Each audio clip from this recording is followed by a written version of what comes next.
Greetings, fellow humans. Welcome to the Brandon Lunch Bunch. We're a group of business owners and professionals in Central Florida, and we're getting together to share tips and ideas on doing business in these stay-at-home COVID times. Online meeting services provided by a Better Choice Network Solutions. Brandon Lunch Bunch is a production of Pacesetter Media.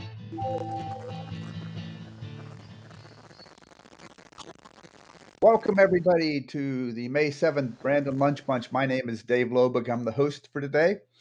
I'm going to do a little talk and a little bit of short talk on social media and how businesses can use social media, especially businesses that haven't used social media much. It can make up for some of what you may have lost in the COVID-19 shutdown. Darren, could you please introduce yourself? Yet another week where businesses have a major decision to make. Do I open? Do I not? Is it safe for my guests? Can I afford it? What kind of governance is guiding me through this? So we've got some big decisions, and I want to talk today about how to make the right decision for your business. My name is Darren Dennington from Service with Style, Secret Shopping, and Consulting. Thanks for having me. Thank you. Danielle, please. Good morning, everyone. Danielle Dryden with Dryden Tax Resolution here. No major updates this morning, but I can talk a little bit about the unemployment situation and its lack of development. So, Thank you. Mac. Good morning, isolated America. I hope that everybody is doing well. It's definitely a different time. I'm Mac. That's my name, Harold McIntosh with the Principal Financial Group. I'm going to talk a little bit later about a piece of the CARES Act. Thank you. And finally, Jovi. Good morning, everybody. I am Jovi Fermin, Realtor with Charles Rothenberg Realty. Thank you so much for allowing me to be here another week. And this morning, I'm going to share 7 questions every borrower should ask a lender when getting a pre-approval. Thank you. Let's pass it off to Darren for his bit. Thanks.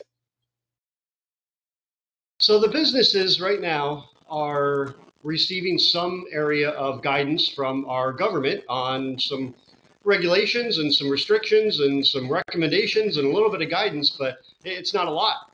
And businesses are truly challenged with, can I open? Is this right? I'm looking at this in 3 different segments, right? Health, governance, and the economy. And all 3 are playing a really big factor into guiding if the business is right to open. The health piece, right? The virus is still there. And as much as we all want it to go away, sitting here in early May, it's a decision that is made with us every day, that it's there. We have to focus on it. So when you look at reopening your business, is it safe for your staff? Is it safe for your customers? And you've also got to think about the image, right? There's a lot of judging going on out there where crowds are building. So you've got to do right by your business first by the health piece. But you obviously have to look at the economy. And if you were awarded, if you were one of the lucky businesses that received the PPP funding, well, that's changing your timeline. So now you're on a clock to utilize this money to possibly turn it into a grant. So that's forcing businesses to make different decisions because now they're on a time. And we were talking with a large restaurant group yesterday, and there was a lot of hesitation. Do I open now or do I wait? Well, I'm supposed to be spending PPP. So there's a lot of factors. And looking at your business model, can you actually make money? Restaurants are regulated to open to 25%. Not a lot of restaurants that I know can withstand that type of model. They are a business that is built on volume, and that's what you have to focus on. Now, the governance, this is where it gets very confusing. There's not one clear-cut message. We're getting drips and drabs from the White House, from the county, from the state, from the city, and there's different messages. So as a responsible business owner, you've got to take this and do what's right for your business by following all the guidance. So the health piece also drives to the consumer confidence, and that's the underlining part here that is going to either help your business drive back or it's going to slow it for a long period. When I come into your restaurant, into your store, into a hardware store, you're looking around to see what the business is doing. Have they taken this serious? Have they put in the right precautions? Because you want to gain my trust, right? If I am scared coming in because of everything that's been going on, and I trust that you have taken good precautions, then I start to ease back as a customer. And I think it's the customers are going to come in waves, right? There's people that are ready to dine out today. No problem. Let's go eat. And then there's a group of people that are probably sitting back and let's wait and see. Let's everyone else test the waters first. And then there's a group of people that are going to be a long time to come back. So when you're looking at bringing your business back, all three segments, the health, the financial, and the governance, have to play a factor. We're seeing a lot of businesses, especially in the restaurant business, that are pivoting and pivoting and pivoting and pivoting, and they are changing and adapting. We're watching some really great successful chains that we've known for a lot of years that are drastically changing their model. And a lot of what they're changing is based on the next time period. They're not confident that they can pull in enough sales to warrant the expenses of their previous model. So a lot of restaurants are going to curbside. They're going to stick with takeout only and curbside. So make sure that you're looking at all the factors on how you reopen. But the bottom line is your guests and your customers, they have to trust you. If they're going to continue to come back week after week, they've got to trust. And there's a lot of things that you can do. Now, in the service industry, right, I specialize in hospitality. We're all about the connection, right? The smile and so glad to see you and welcome back and how are the kids? That's going to be tough from 10 and 15 feet away. So we've got to train our staff to ease the customers into this. You're also going to have to retrain your customers. If they are used to coming in large groups or walking throughout your store, you've got to guide them through and you've got to retrain them. So a lot to think about. Consider the health, the finances, and the governance before you make the decision whether it's right for your business to open. I'm personally going very cautious. I'm wait and see. Let's see what the market does, and we'll get back to you soon. So it's a hard decision to make, but we're taking it bit by bit. Thank you. Hey, I just have a quick observation. You said something about the perception, and I noticed on Facebook that um, two different styles, I think, of restaurants opening. I've seen some emphasizing, "We're open, come on in, let's go." I've seen open mic nights advertised, and I've also seen some restaurants who approach it with emphasizing that they are taking it slow and safe. Mhm. I almost trusted that announcement more than the announcement that was emphasizing the "We're open, come on in, let's go." I'm sure they're taking it safe too, but it's that messaging that comes off differently from one to the next.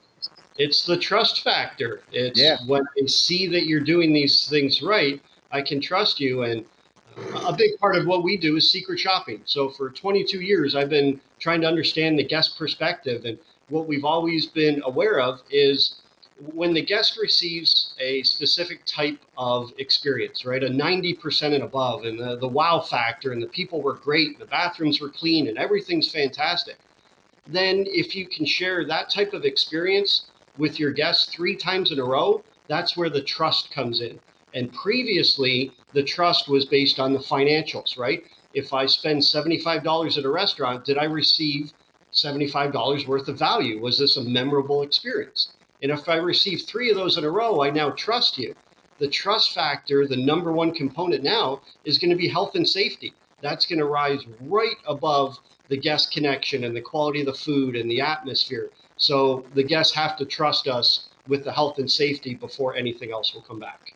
Yeah, yeah, I think so. And I would advise any business that's opening, reopening, to emphasize that their safety approach in their any of their marketing and any of their posts and communications. At least for now, that should be high on their list of what they communicate.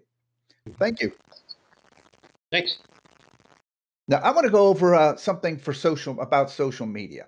I know there's still plenty of businesses not using social media. I should say this, up until COVID-19, there are still plenty of businesses and sales folks and owners who aren't really using social media for business. They are relying on what's worked before, events, trade shows, things like that. Well, times have changed. But first, I want to show you this cool technique. This take 30 seconds to show you this, what I can do in OBS software. Look at that. I have over-the-shoulder graphics. But here's the real technique. I was fighting with OBS, trying to get it to move me over this way a little bit. And then I discovered I had the technology already. Watch this. If I just pivot my chair, I'm over here now. I call it pivot technology. You can take that to the bank. That's advanced tech you can use in OBS to move from here to here. But today's talk, I'm going to talk about social media. I'm just going to go over a few stories, and I'm going to blast right through them, mostly talking to people who have not used social media or just now starting to get into using social media for business. And my first bit of advice is you have to show up. Show up, make connections. It can work to keep connections and make connections just like traditional networking. What I'm talking about here is a long-term approach, not necessarily something you'll get business off of next week, but start using social media, Facebook and LinkedIn in particular, is what I think, to make connections. I can tell a few quick stories. I got new business from an old client who posted into a WordPress group on Facebook. On Facebook, the notification came up. I recognized the person's name. Went and looked at what they posted. They were asking for a developer in WordPress. I immediately replied, as well as sent them an email. I still have their contact info. They replied back, and after a little bit of back and forth on their request for proposal, I'm now rebuilding their website and working with them on the website. That reconnection came from seeing a post on Facebook. And I wasn't friends with this person on Facebook. Since I'm a member of the WordPress group, Facebook showed me that a person's name posted. I recognized the name. That connection came from Facebook. I met some people in Chicago over 10 years ago from a similar company to mine. We were both at a trade show. Over the years since, we mostly stayed in touch on Facebook. Here and there, would see each other's posts, would have a comment. Same old stuff that you get on Facebook. This past January, I got a referral from them for a company in Connecticut. I'm now working on that company's website as well as automating their production of spec sheet PDFs. That connection and that referral came from a real world meeting 10 years ago, but we stayed connected on Facebook for free, by the way, just normal participation and playing around on Facebook. I've mentioned Skip Cohen here before. I met him at photography trade shows in years past, mostly in passing. Then this past January, Larry Becker, part of this group, he posted something about the Plattyball, a new product for photographers. I reshared that link. Skip saw that because he's involved with that. And then he called me since he's in the Tampa area and suggested we have lunch. That hasn't happened because of COVID-19. But we reestablished a connection that was mostly a passing business connection in the past. That was reestablished because of Facebook. And finally, y'all recognize the name Darren Dennington. He just spoke minutes ago. We met over 15 years ago in Real World from Brandon Chamber of Commerce. I haven't been involved with them since 2012, so we haven't met in person probably for at least 8 years. But by Facebook, we've stayed in touch. I've seen his posts about him going off to conferences and teaching about restaurants and hospitality. So when this idea for the Brandon Lunch Bunch came up, I remembered I knew an expert in the field of restaurants, one of the hardest hit industries. So I contacted him. He said yes. My point is with Facebook and social media, again, I'm talking to those who are just starting to use it for business. It's like a state fair. If you go there for the amusements, you're going to get amusements. If you go to the bar, you're going to get drinking. If you go to the business expo, you're going to get business. So if you approach the Facebook and social media, LinkedIn, any of the others that fit your audience, approach that for business and apply some discipline to not get sucked into all of the other stuff you can do on Facebook. it can, in fact, work for business, but of course, you have to show up. It can be worthwhile if you have time now, if you need to make up for some lost marketing that you used to do at events. Put some time into Facebook, LinkedIn. Long term, it will help you build and maintain connections. And that's my bit. Up next, we have Danielle, please.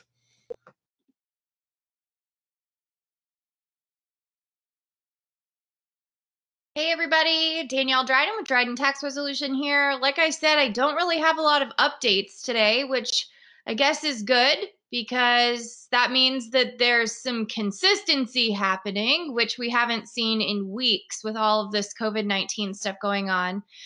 The IRS is very slowly, almost unrecognizably coming back, sort of one employee at a time. So they're starting to get their wheels turning. Rumor has it, though, they're not intending on turning on their phones anytime soon because they know that almost 100% of the questions they get is going to be, where is my stimulus check? Which is not helpful for those representatives like me who are trying to actually get accounts resolved. So probably no IRS updates for a while. I know there are still people that are receiving PPP funds as a result of the second round of funding. So if you haven't gotten yourself in line for those funds and you are thinking you might need them or want them, then you should get yourself in line right now today as soon as possible. I can't guarantee that you are in line in time, but you won't know if you don't try. So that would be my recommendation there. And again, there's a lot of stimulus checks still going out. So if you've not received yours, you can log into irs.gov, check on your account there on the Get My Payment page. You should, is it Get My Payment? Yes, Get My Payment. Sorry, I have a lot of things going through my head with the IRS website changing. Just click on the Get My Payment and you should be able to enter your information there and get an update on when you should see those funds. So that's all I have for today. Thank you. Mac, you're up next, please.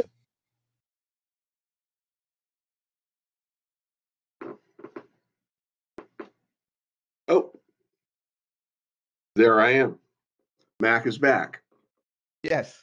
So today what I'd like to talk about is a little piece of the CARES Act. And what is happening there is let me give you a little bit of background. One of the things that I do in my practice is I set up IRAs for individuals. I set up 401ks, simplified employee pension plans, simple IRAs for businesses. And in normal times, you cannot take a distribution from one of those plans until without a tax penalty until age 59 and a half. Right now in 2020, one of the things that they're doing to help people out with the coronavirus is allowing them to take a distribution from a qualified plan, 401k, IRA, etc., without the 10% tax penalty. So that's for 2020, and is for people that have either suffered from the coronavirus, actually had it, or their spouse has had it, or they've had a coronavirus related layoff from work, business shutdown, that sort of thing. So if you know someone that can use this kind of assistance, please let them know about this opportunity that they have this year. And if anybody would like any more information about it, please contact me, Mac with Principal. Thank you. And Jovi, if you could please.